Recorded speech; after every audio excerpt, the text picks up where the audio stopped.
Good evening friends. जैसा कि हम लास्ट वीडियो में हम प्रॉफिटेबिलिटी रेशियोज पर चल रहे थे, वही उसको हम कंटिन्यू करते हैं। दो प्रॉफिटेबिलिटी रेशियोज की मैं बात कर चुका था। कौन कौन से? एक तो आपका था ग्रॉस प्रॉफिट रेशियो और एक था ऑपरेटिंग कॉस्ट रेशियो, और उसी के क्रम में है एक्सपेंसेस रेशियोज। नाम से स्पष्ट हो रहा है कि एक्सपेंसेस के रेशियोज की बात हो रही है, यानी कि जितने भी एक्सपेंसेस हुए होंगे उनको पहले क्लियर करता है कि प्रॉफिटेबिलिटी रेशियोज में जो तुलना करी जाती है, कंपैरिजन करा जाता है, वो किससे करा जाता है? नेट सेल से करा जाता है। तो जितने भी एक्सपेंसेस होंगे उनकी तुलना आप किससे करेंगे? नेट सेल से करेंगे, अर्थात कि वो टोटल नेट सेल्स का कितने परसेंट हैं। तो उस केस में आपको जितने भी एक्सपेंसेस रेशियो सकते हैं, जैसे मैन्युफैक्चरिंग एक्सपेंसेस हो गए, ऑपरेटिंग एक्सपेंसेस हो गए, फैक्ट्री एक्सपेंसेस हो गए, administrative, selling, distribution, non operating expenses, जितने भी टाइप के एक्सपेंसेस हैं वो आप क्या करेंगे? वो expense upon net sales into 100। For example के लिए लिया गया है कि जैसे ऑपरेटिंग एक्सपेंसेस रेशियो है, तो operating expenses ratio means total operating expenses upon net sales into 100, यानी कि यहां पर आप टोटल ऑपरेटिंग एक्सपेंसेस जितने हैं उनका टोटल कर लेंगे upon net sales. Net sales का मतलब मैंने बताया था total sales minus sales return, that is called net sales into 100 percentage में आपका क्या आ जाएगा? रेशियो आ जाएगा। ऑपरेटिंग एक्सपेंसेस जैसे पिछले बार में मैंने बताया था क्या होता है? Total office and administrative expenses plus total selling and distribution expenses, और अगर हो सकता है तो किसी अदर नाम से, तो जनरल एक्सपेंसेस या मिसलेनियस एक्सपेंडिचर के नाम से भी दिया गया हो सकता है। लेकिन total office, administrative, selling and distribution का अगर टोटल करते हैं तो आपको क्या कहलाता है? ऑपरेटिंग एक्सपेंसेस कहलाते हैं। नेट प्रॉफिट रेशियो, जैसा कि आप पीएनएल में देखते हैं, सबसे लास्ट में क्या निकलता है? नेट प्रॉफिट निकलता है। तो net profit upon net sales into 100, बिल्कुल सिंपल रेशियो है। उसके बाद है operating profit ratio, net operating profit ratio.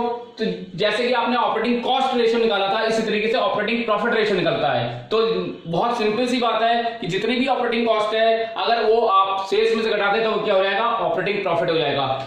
यहां पर थोड़ी सी बात ये क्लियर करना जरूरी है कि ऑपरेटिंग कॉस्ट, ऑपरेटिंग एक्सपेंसेस और नॉन ऑपरेटिंग एक्सपेंसेस में डिफरेंस क्या है। ऑपरेटिंग एक्सपेंसेस वो एक्सपेंसेस होते हैं जो आपके ऑफिस और ऑफिस वर्क से या आपके मेन बिजनेस के वर्क से प्योरली रिलेटेड होते हैं, जबकि नॉन ऑपरेटिंग एक्सपेंसेस वो होते हैं जिनका किसी बिजनेस के काम में किसी प्रकार का योगदान नहीं होता, बस वो फॉर्मली आपके एंट्रीज को फुलफिल करने के लिए रखे जाते हैं, जैसे कि डेप्रिसिएशन हो गया, लॉस हो गया, तमाम चीजें हैं या प्रोविजंस हैं, वो सारी चीजें क्या होती हैं? नॉन ऑपरेटिंग एक्सपेंसेस होते हैं। बाकी सारे खर्चे जो होते हैं तो रियल में हो रहे होते हैं वो क्या होते हैं? ऑपरेटिंग एक्सपेंसेस हो रहे होते हैं। तो क्या फॉर्मूला है? Operating profit upon net sales into 100। यहां पर ऑपरेटिंग प्रॉफिट निकालने के 3 फॉर्मूले हैं। सबसे पहले हम लास्ट वाले फॉर्मूले से बात करते हैं, कॉस्ट ऑफ गुड्स सोल्ड, क्योंकि ग्रॉस प्रॉफिट आता है। उसमें अगर आप ऑफिस और administrative expenses plus selling and distribution expenses अगर आप जोड़ दें ये वाले, तो क्या हो जाएगा?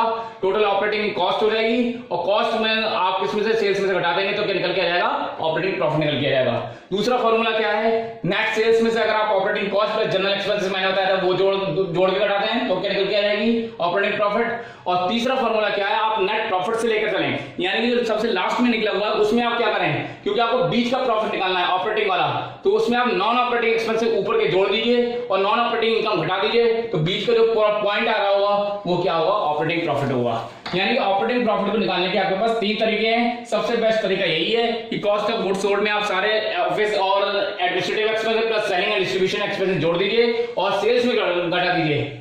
इसको हम एक तरीके से और अच्छे तरीके से समझ में आएगा कि इसके पहले लिख दीजिए सेल्स और माइनस, फिर ये कर दीजिए। तो सेल्स में अगर हम ये चीज घटा दें तो आपका क्या निकल के आ जाएगा? ऑपरेटिंग प्रॉफिट निकल के आ जाएगा। ये रेशियोज कुछ ऐसे थे जो आपके जनरल प्रॉफिटेबिलिटी रेशियोज थे। अब स्पेसिफिक प्रॉफिटेबिलिटी रेशियोज में क्या होगा? उसमें आपके जो रेशियोज होंगे वो आपकी कैपिटल पे बेस्ड होंगे, यानी कि जो आपकी कैपिटल है, कैपिटल एम्प्लॉयड है, उस पर बेस्ड होंगे। वो आगे के फॉर्मूले में हम समझेंगे और इसके बारे में अब लाइव स्ट्रीमिंग में आपसे बातचीत होगी। Thank you.